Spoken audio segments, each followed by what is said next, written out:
Bismillahirrahmanirrahim. Assalamualaikum warahmatullahi wabarakatuh.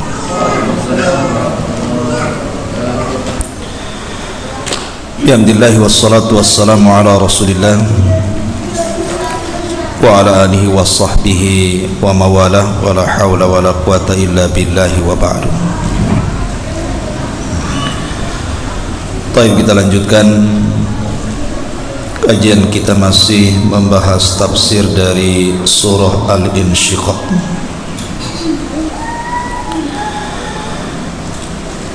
A'udzubillahi minasyaitonir rajim. Bismillahirrahmanirrahim. Fala uqsimu bisyafaq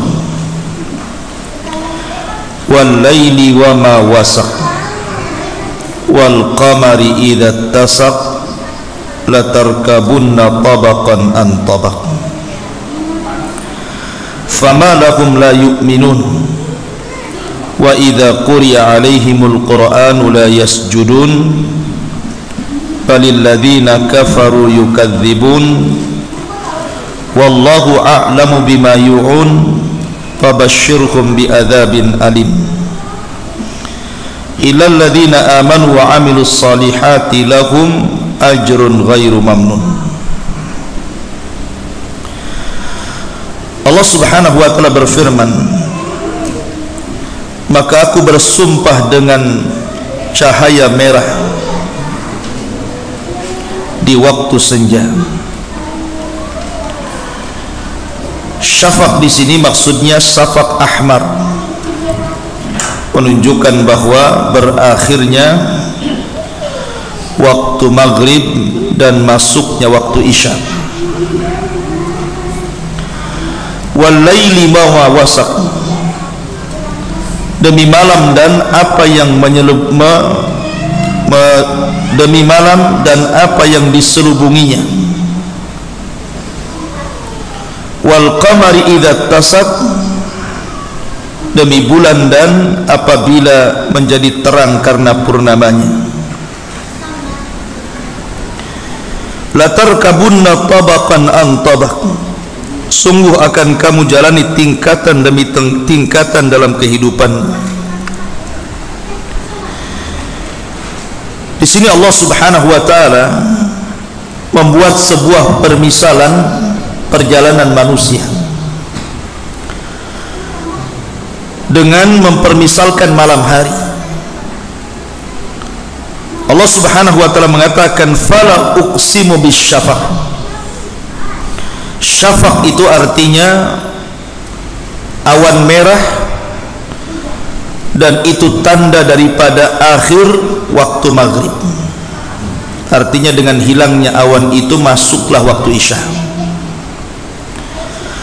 Setelah masuk waktu isya, maka akan terjadi kegelapan.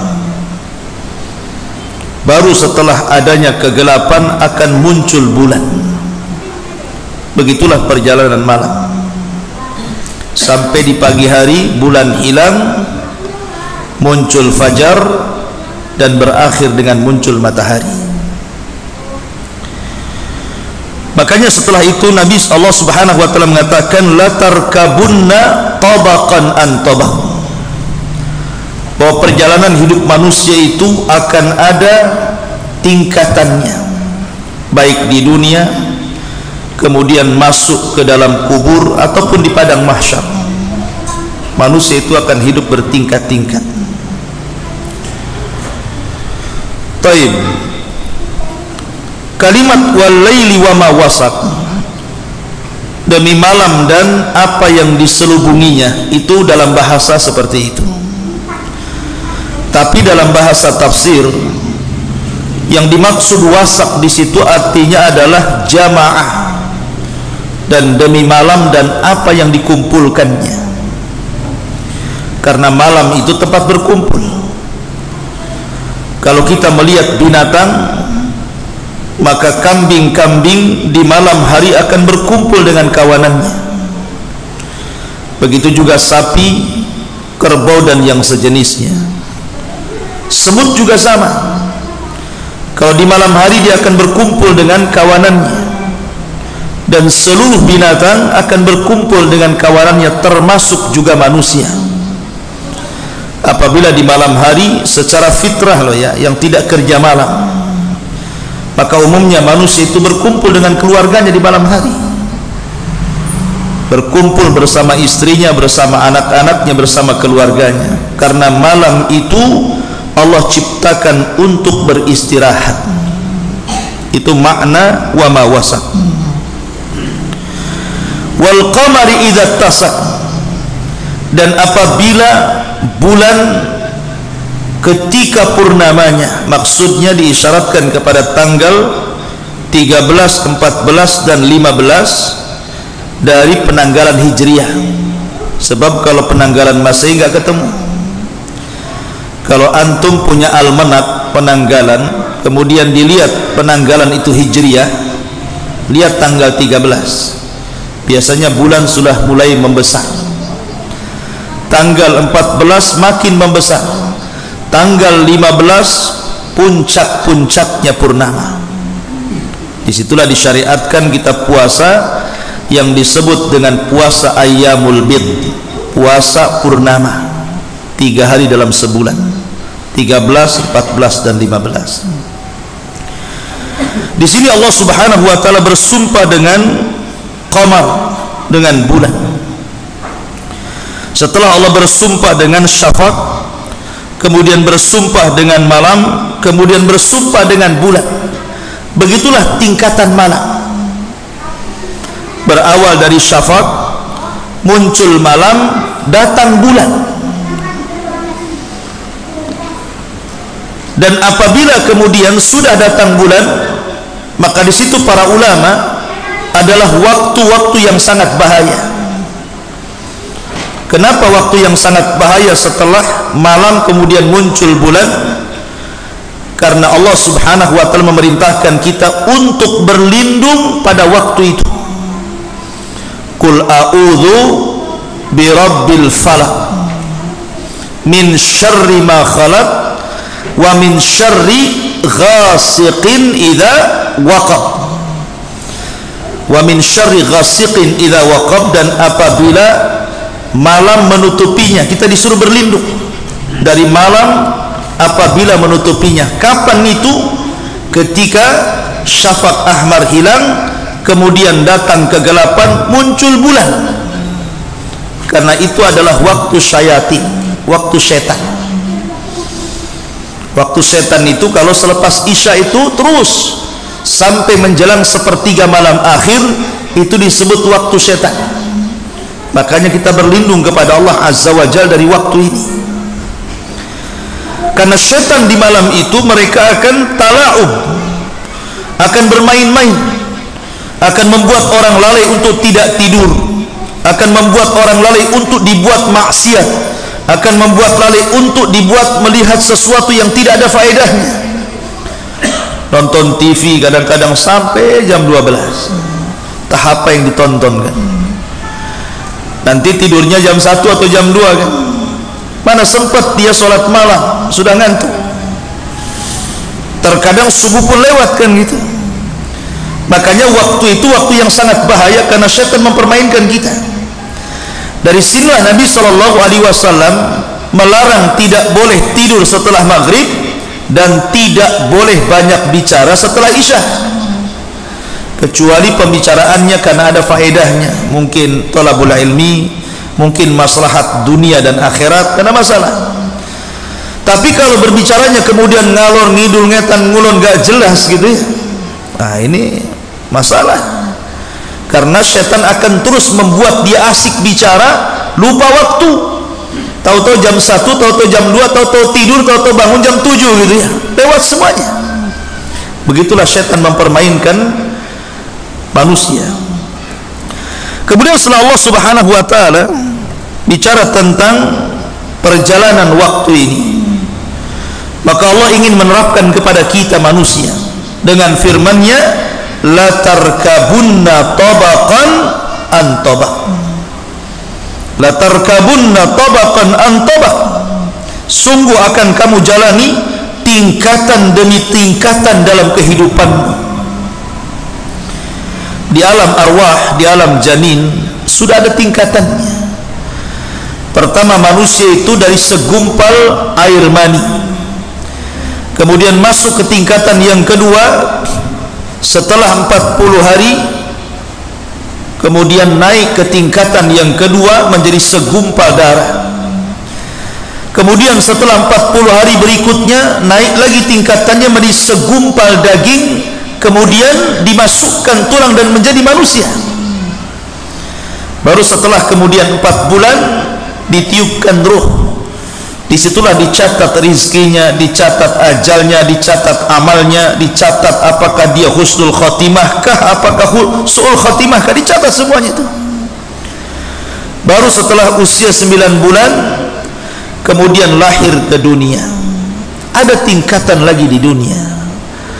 Ada masa bayi, naik lagi masa remaja, naik lagi masa dewasa, kemudian menikah, punya anak, punya cucu, jadi kakek, ngaca, sudah uban semuanya.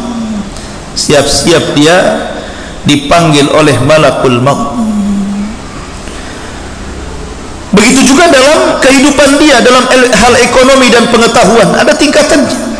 Tidak mungkin orang lahir langsung kaya, tidak mungkin juga orang lahir langsung cerdas jadi profesor. Ada tingkatan-tingkatan kehidupan. Kemudian masuk ke alam barzakh, ada juga tingkatannya. Pertama ada himpitan kubur, tidak ada yang selamat. Walaupun sahabat Nabi SAW sekalipun atau bayi yang tidak punya berdosa sekalipun tetap kena himpitan kubur. Baru kemudian ada fitnah kubur. Pertanyaan mungkar dan nakir, siapa Rabbmu, siapa nabimu, apa agamamu. Kalau dia bisa menjawab, naik ke tingkatan nikmat kubur, diluaskan kuburnya, dibukakan pintu dari sorga, dihantarkan pakaian, makanan, minuman dari sorga, sampai kiamat dibangkitkan. Kalau dia tidak sanggup menjawab, naik lagi kepada azab kubur, disempitkan kuburannya, dan dia disiksa sampai kiamat dibangkitkan. Kemudian setelah kiamat dibangkitkan, ada lagi tingkatan-tingkatan di akhirat. Mulai daripada manusia dikumpulkan, dibangkitkan, kemudian dikumpulkan. Setelah dikumpulkan, kemudian ditampakkan catatannya. Setelah ditampakkan catatannya, kemudian mulai mengambil catatannya. Setelah diambil catatannya, kemudian masuk pada proses hisab. Setelah hisab, masuk pada proses timbangan. Setelah timbangan, masuk pada proses melintasi siratil mustaqim. Kalau yang berhasil, maka mereka akan sampai di kontoroh. Ada proses lagi, proses kisos. Siapa yang pernah menzalimi di dunia akan dikisos di kontoroh. Setelah kontoroh, baru kemudian ke lapangan yang di depannya pintu-pintu sorga. Manusia akan berjubel di situ. Baru kemudian pintu sorga dibuka dan semua orang masuk sorga. Sebagian yang lain yang tidak berhasil melewati sirat, maka mereka akan dimasukkan ke dalam neraka. Begitulah tingkatan manusia. Jadi ada tingkatan-tingkatannya, mulai dari janin, lahir, masuk kuburan, masuk padang mahsyar, sampai berakhir dengan sorga. Itu maknanya la tarkabunna tabaqan an tabaq. Kemudian Allah mengatakan fama lahum la yu'minun. Kalau kamu sudah tahu bahwa ada tingkatan-tingkatan seperti itu, ada kehidupan dunia, ada kehidupan kuburan, ada kehidupan akhirat, fama lahum la yu'minun. Kenapa kalian tidak beriman? Kenapa kalian kufur? Kenapa kalian ingkar? Wa idza quri'a 'alaihimul qur'anu la yasjudun. Apabila dibacakan Al-Qur'an kepada mereka, mereka tidak sujud. Maksudnya bukan sujud tilawah di sini. Yasjudun itu artinya yakhda'un. Kenapa kalian tidak merendah dengan Al-Qur'an? Apabila dibacakan Al-Qur'an, kenapa tidak kalian benarkan? Ya, benar, sah, betul. Karena Allah Subhanahu wa ta'ala apabila berfirman sadaqallahul azim, maha benar Allah dengan segala firman-Nya. Tapi orang-orang kafir, mereka mendustakan. Apabila dibacakan kepada mereka Al-Quran, mereka tidak langsung sami'na wa ata'na, tapi mereka malah mendustakan, terkhusus apabila dibacakan kepada mereka tentang masalah akidah, tauhid dan keyakinan. Karena orang-orang kafir tidak percaya ada hari kebangkitan setelah kematian. Orang-orang kafir tidak percaya, sama dengan orang-orang komunis gitu ya. Makanya orang-orang kafir yang tidak percaya dengan adanya kebangkitan, mereka orang yang paling takut dengan kematian. Orang kafir itu takut dengan kematian. Kenapa? Karena tidak percaya ada hari berbangkit masalahnya. Tapi seorang yang beriman, karena dia yakin ada hari kebangkitan, sehingga dia persiapkan di dunia dengan amalan, dia tidak akan takut dengan kematian.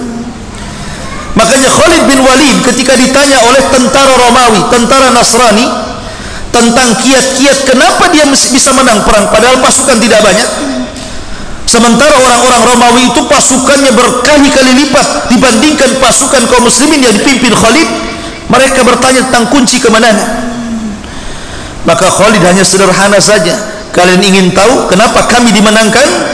Kata Khalid, karena kami nuhibbul mauta kama tuhibbul haya. Karena kami cinta dengan kematian sebagaimana kalian suka dengan kehidupan. Nah, itu kuncinya itu saja.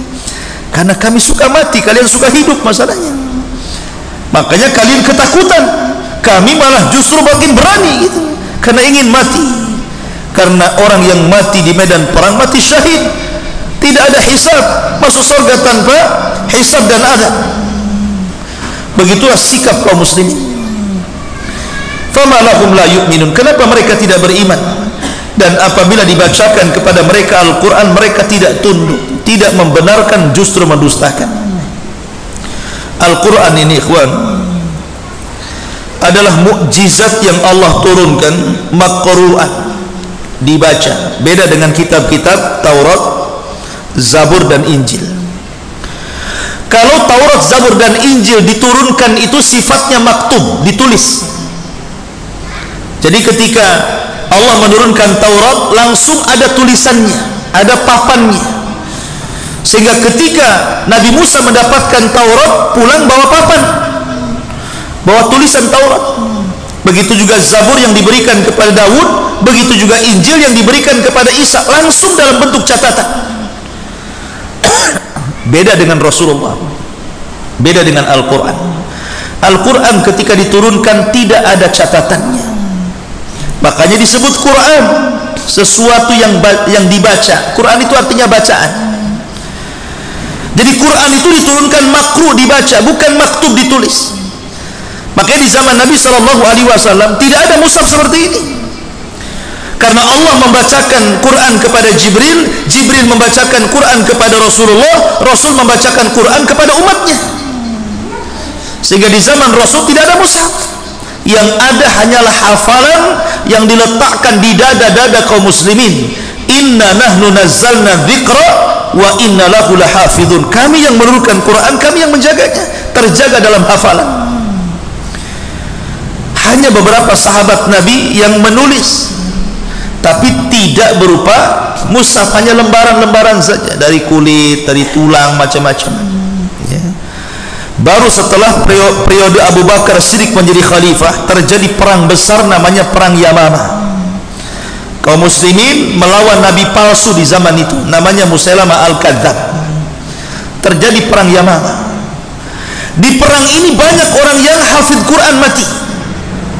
Orang-orang yang hafal Quran banyak meninggal dalam perang ini. Akhirnya Umar bin Khattab radhiyallahu an meminta saran kepada Abu Bakar, ini orang-orang yang hafal Quran banyak meninggal. Kalau seandainya banyak meninggal, nanti sedikit demi sedikit tidak ada lagi orang yang hafal Quran, Quran bisa ditinggalkan. Sebaiknya kau kumpulkanlah Al-Quran itu. Awalnya Abu Bakar tidak mau karena tidak pernah dikerjakan di zaman Nabi. Tapi Allah berikan keleluasaan hati Abu Bakar, akhirnya menerima saran Umar bin Khattab. Mulailah dikumpulkan lembaran demi lembaran, catatan-catatan para sahabat ketika menulis wahyu. Setelah terkumpul, tidak juga dicetak menjadi mushaf, tapi hanya sekedar disimpan saja. Antisipasi kalau seandainya tidak ada orang yang hafal Quran, sudah ada catatannya.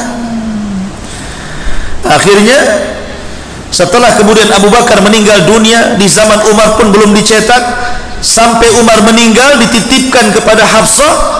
Baru setelah khilafah Utsman bin Affan, barulah Al-Quran dicetak dalam bentuk mushaf. Jadilah mushaf Utsmani. Ini mushaf ini dicetak di zaman Utsman bin Affan. Ketika itu Utsman bin Affan mengumpulkan qiraah syadz. Karena para sahabat ini ketika mencatat masing-masing itu ada yang lengkap, ada yang tidak lengkap, ada yang sedikit gitu kan. Jadi mereka punya catatan Quran itu ada yang 2 lembar, 3 lembar di rumah-rumah para sahabat, kemudian dikumpulkan. Yang ada kemiripan dan kesamaan jadi satu, yang ada perbedaan dipisah. Karena ada beberapa qiraah yang berbeda. Seperti umpamanya Allah mengatakan innallaha huwal ghaniyul hamid. Dalam qiraah yang lain innallaha huwal ghaniyul hamid, ada huwanya. Ini beda sini, beda bacaan nih. Mana yang banyak sesuai bacaannya dikumpulkan, mana yang beda dikumpulkan lagi. Lah yang beda ini disebut qiraatus syadzah, dibakar oleh Utsman bin Affan. Kemudian yang ada kemiripan dan kesamaan, inilah yang kemudian menjadi kesepakatan para sahabat zaman itu untuk dicetak, jadilah mushaf Utsmani. Supaya tidak ada perselisihan, ya, jadilah mushaf Utsmani. Satu dunia jadi mushaf Utsmani. Makanya Quran tidak ada perbedaan. Anda mau beli Quran di Singapura, Anda mau beli Quran di Australia, Anda mau beli Quran di Amerika, Anda mau beli Quran di Saudi, ataupun Anda mau beli Quran di Batam, isinya sama. Nggak ada perbedaan qiraah, isinya sama. Karena yang beda-beda sudah dibakar, sehingga tidak ada perselisihan. Dan ini menunjukkan kecerdasan Utsman. Sebab kalau ada bacaan pamannya ini satu mushaf, ada mushaf yang lain kok lain, ini ada huanya, ini tidak ada huanya, akan terjadi perselisihan di tengah-tengah kaum muslimin.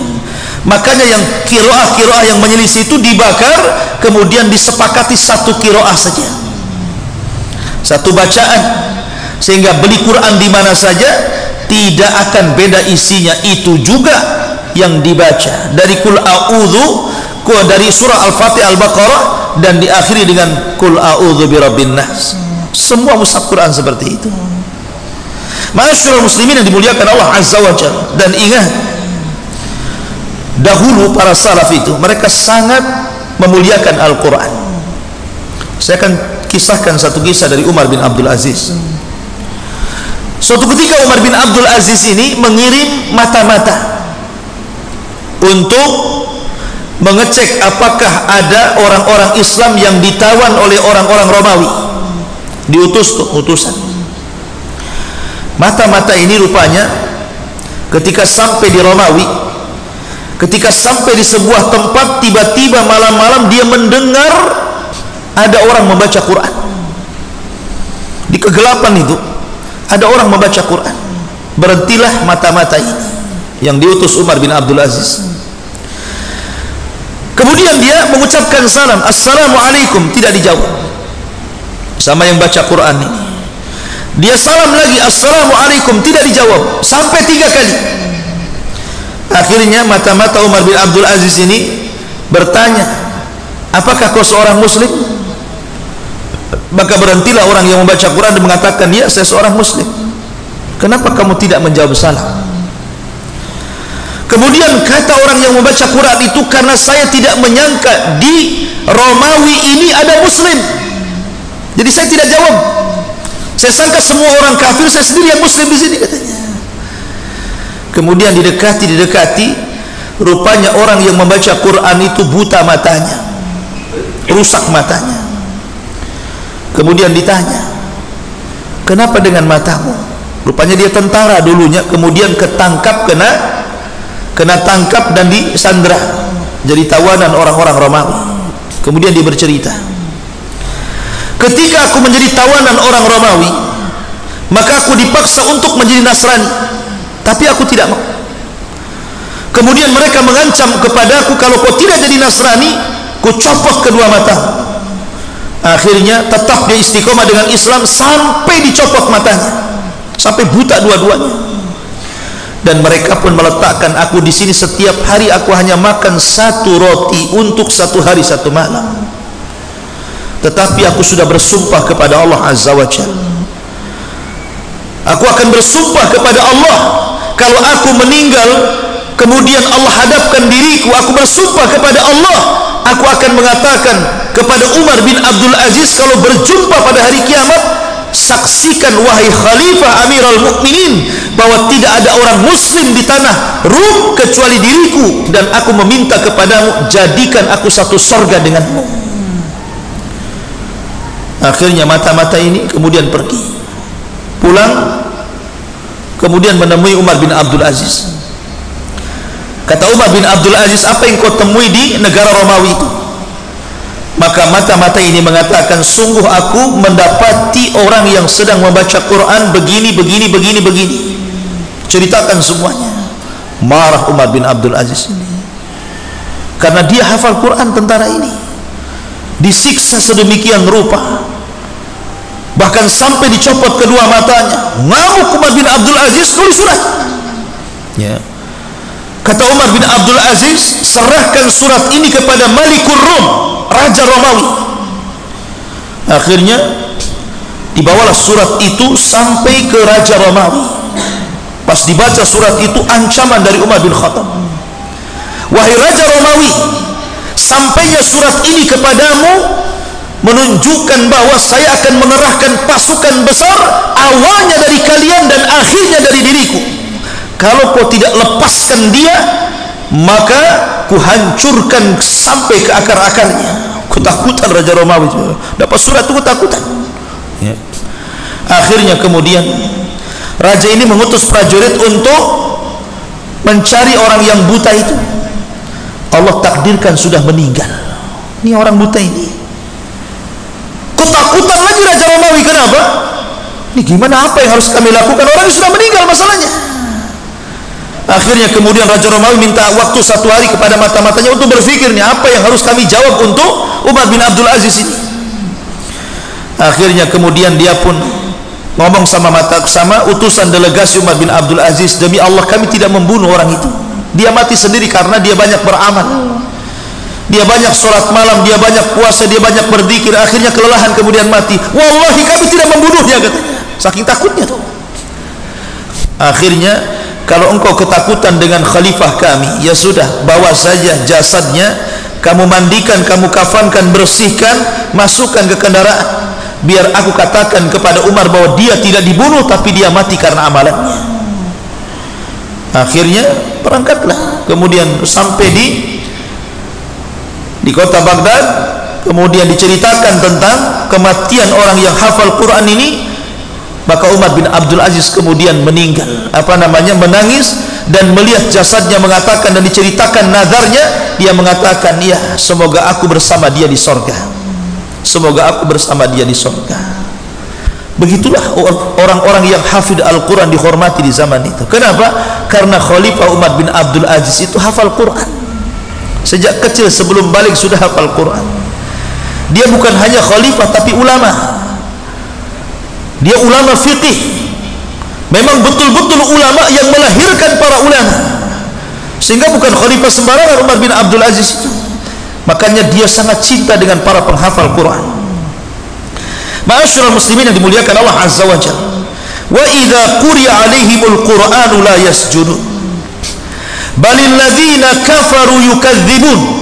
Bahkan orang-orang kafir terhadap Al-Quran mereka suka mendustakan. Mereka suka mendustakan.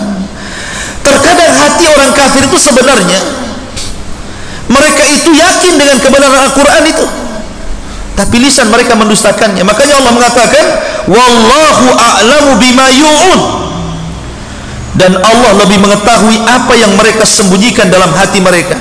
Jadi orang kafir itu di zaman Nabi SAW itu meyakini bahwa Quran itu bukan ciptaan Muhammad, bukan ucapan Muhammad, tapi betul-betul wahyu yang Allah wahyukan kepadanya.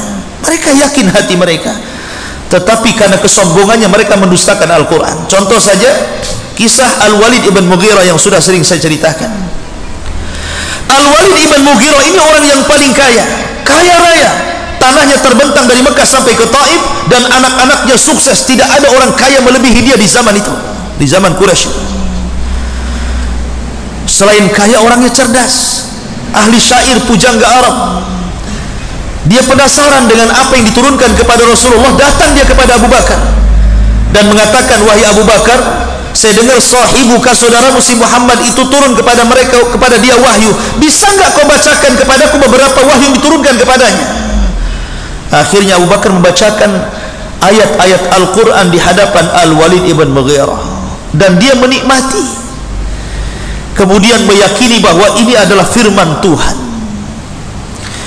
Karena sudah keenakan dengan bacaan Quran yang dibaca Abu Bakar, dia ingin lagi membaca langsung dari Rasulullah, ditemui Rasulullah sama dia. Kemudian diminta agar dibacakan padanya Al-Quran. Maka Nabi SAW kemudian membacakan Al-Quran sampai ketakutan ketika Nabi SAW membacakan anzartukum misla sa'iqati adin wa samud fa in a'radu anzartukum bisa'iqati adin wa samud. Kalau mereka berpaling dari agama yang hak ini, maka akan datang kepada mereka petir yang akan memusnahkan mereka seperti Allah musnahkan kaum Ad dan kaum Samud. Katanya Walid, hasbuka ya Muhammad, cukup kan. Ketakutan dia. Tapi dari situ dia yakin Quran itu sebuah kebenaran. Tapi ketika kemudian dia berkumpul dengan orang-orang Quraisy, orang-orang kafir Quraisy, di situ ada Abu Lahab, di situ ada para pembesar, ada Abu Jahal, ada Umayyah, ada Al-Walid, macam-macam. Ketika diminta komentar bagaimana menurutmu tentang Al-Quran, mikir dia. Kalau dia katakan Muhammad itu benar, kedudukannya tergeser. Kalau dia katakan Muhammad dusta, kenyataannya itu bukan perkara dusta. Akhirnya di antara dua perkara nih. Kalau saya katakan Muhammad dusta, dia sudah menikmati Al-Quran dan memang itu firman Allah. Kalau dia katakan Muhammad itu benar, posisinya tergeser. Pusing akhirnya Al-Walid ini. Tetapi dia mendahulukan dunia, sehingga Allah katakan balil ladzina kafaru yukadzibun. Orang-orang kafir akhirnya berdusta padahal hatinya membenarkan. Akhirnya dia bicara di hadapan manusia, in huwa illa qaulun yu'thar, in huwa illa qaulun bashar. Oh, kalau kau tanya tentang Al-Quran yang turun kepada Muhammad itu adalah sihir impor, dan itu perkataan Muhammad, jangan dibenarkan. Kurang ajar tidak tuh? Dia sudah meyakini itu benar, tapi lisannya mendustakan. Begitulah orang kafir ya. Bahkan setiap malam para pembesar Quraisy itu menikmati Al-Quran yang dibaca Rasul ketika salat malam. Rasul itu kalau salat malam dia baca Quran. Nanti di sekitarnya itu banyak tokoh-tokoh Quraisy yang mendengarkan. Mereka datang ngintip-ngintip, ngendap-ngendap apa yang dibaca si Muhammad itu. Dan itu tidak ada koordinasi satu dengan yang lainnya. Sampai suatu malam Rasul tidak salat malam dan tidak baca Quran. Kecewa nih para pembesar Quraisy. Abu Jahal CS ini sudah jauh-jauh datang ngintip-ngintip, tidak salat pula Nabi. Akhirnya pulang pula berjumpa dengan kawannya yang sama-sama ngintip. Saling bertanya, kenapa kamu ada di sini? Kenapa kamu ada di sini? Loh, kenapa kamu ada di sini juga, katanya. Akhirnya mereka ngaku bahwa kami mendengarkan bacaan Muhammad dan kami sangat menikmatinya. Maka mereka sepakat jangan sampai diketahui kaum kita. Kalau sampai kaum kita mengetahuinya, habis marwah kita di hadapan mereka. Sebaiknya kita jangan datang lagi kemari. Itu janji mereka, tidak akan datang lagi kemari. Tapi Quran itu seperti besi berani, nyedot orang. Besoknya datang lagi, besoknya datang lagi. Lihat ya. Di malam hari mereka menikmati Al-Quran, di siang hari mereka memusuhi Al-Quran. Itulah orang-orang kafir ya. Di malam hari lezat rasanya mereka mendengarkan Rasul membaca Quran, tapi di siang hari menjadi musuh besar Nabi SAW dan menjadi musuh Al-Quran itu sendiri. Na'udzubillah. Makanya Allah mengatakan balil ladzina kafaru yukadzibun wallahu a'lamu bima yu'un. Bahkan orang-orang kafir selalu mendustakan dan Allah tahu apa yang ada pada hati mereka. Makanya karena mereka mendustakan Al-Quran, fabashshirhum bi'adzabin alim, kasih kabar gembira kepada mereka akan ada azab yang pedih yang Allah timpakan kepada mereka. Kemudian Allah mengatakan illal ladzina amanu, kecuali orang-orang yang beriman, wa amilus shalihat, dan orang-orang yang beramal saleh. Lihat, Allah menggunakan jamak di sini, bukan mufrad, bukan tunggal. Orang-orang yang beriman. Kenapa menggunakan jamak? karena ada kalanya iman itu tidak bisa dibangun kecuali dengan jamaah. Ada kalanya kita tidak bisa membangkitkan iman sendirian kecuali kalau berjamaah baru bangkit iman kita. Contoh yang sederhana saja, sholat. Sholat kalau jamaah ikhwan khusyuk. Kenapa? Karena syaitan tidak mungkin menerkam orang yang sholat berjamaah. Sebagaimana serigala tidak mungkin memakan kambing yang pada koloninya, kecuali kambing berpisah pada kawanannya baru dikejar serigala. Makanya serigala kalau mau ini kambing maka dicerai-beraikan kambing itu. Mana yang keluar dari kawanannya itu yang dikejar. Begitulah syaitan menggoda anak Adam. Kalau sholat berjamaah, syaitan agak sulit tuh untuk menggoda kita. Coba antum sholat sendiri, macam-macam godaan, mulai daripada sholatnya kilat khusus, bacaannya itu saja, rakaat pertama kulhu, kedua kulhu lagi, lupa dia dengan Al-Taina. Kemudian setelah selesai salam tidak ada zikir, yang ada tengok handphone, balas WhatsApp. Kemudian setelah balas WhatsApp tidak ada sholat sunnah, langsung naik berdiri. Banyak perkara-perkara hilang kan? Kalau ada sholat sendiri di rumah itu banyak perkara-perkara hilang. Tapi kalau di masjid kan tidak. Masuk masjid ada orang sholat sunnah, gak enak juga sholat sunnah juga. Ada jeda dulu. Kemudian sholat tidak bisa di request pada imamnya, tetap saja ikut imam. Walaupun hatinya ingin kulhu, imamnya an-naba, tetap saja ikut imamnya kan. Tidak bisa dia, tetap aja ikut imam. Mau pendek mau panjang terserah imam lah ya. Kemudian setelah sholat masih kesempatan zikir, ada sholat lagi. Malu dia ketika zikir mau pegang WA. Masya Allah ikhwan, ada keimanan itu terkadang ditumbuhkan dengan jamaah ya. Puasa juga sama. Kalau anda puasa rame-rame di bulan Ramadan, tidak ada gangguan sama sekali. Kenapa? Karena semua orang berpuasa, sehingga kita bisa puasa nyantai dari pagi sampai sore pun nyantai, karena semua orang puasa. Tapi ketika batal sekali di bulan Ramadan, kemudian kita ingin bayar di bulan Syawal, stres kita. Kenapa? Tengok kiri cendol, tengok kanan cincau. Apa enggak stres tuh? Akhirnya apa? Ke rumah tidur, puasa tidur jadinya. Jadi banyak godaan-godaan. Makanya di sini terkadang ada keimanan tidak bisa dibangkitkan kecuali dengan jamaah. Kalau dia sendirian susah bangkit imannya. Termasuk juga wa amilus shalihat, orang-orang yang beramal soleh. Terkadang amal soleh itu baru bisa dibangun dengan jamaah, mudah, lebih khusyuk, lebih tenang gitu ya, lebih meningkat imannya. Tetapi tidak semua harus berjamaah. Ada amalan-amalan yang harus kita sembunyikan antara kita dengan Allah, seperti keikhlasan dalam bersedekah. Tak perlu ditampakkan kan itu. Atau sholat malam sendirian di tengah malam ketika orang terbangun, tidak perlu kemudian pasang lab, handphone dipasang, saya lagi sholat malam. Kasih tahu istrinya, yang punya istri, nggak punya istri kasih tahu pacarnya, abang lagi sholat malam katanya. Naudzubillah. Lahum ajrun ghairu mamnun. Maka bagi mereka ada pahala yang tidak akan terputus. Kecerdasan seorang muslim ketika beramal di dunia, maka dia akan memilih amalan yang tidak akan terputus. Seorang muslim itu amalan banyak di hadapan dia, tapi dia cerdas memilih. Bagaimana caranya dia memilih amalan yang kalau dia meninggal amalan itu terus mengalir? Seperti Rasul mengatakan, idza mata ibnu adam inqata amaluhu illa min salasin sadaqatin jariyah aw ilmin yuntafa'u bihi aw waladin salihin yad'u lahu. Apabila anak Adam meninggal, terputus amalannya kecuali 3 perkara. Pertama, sedekah jariyah, maka dia memilih sedekah. Sedekah tidak harus dengan harta. Punya tenaga, sedekah dengan tenaganya. Punya ilmu, sedekah dengan ilmunya. Punya jabatan, sedekah dengan jabatannya. Punya harta, sedekah dengan hartanya. Sedekah, karena itu amalan yang tidak terputus. Atau ilmu, pengetahuan yang diajarkan kepada orang lain. Ataupun kita punya anak yang soleh yang kita didik. Anak yang soleh, kalau anda punya keturunan diberikan anugerah anak, maka didiklah.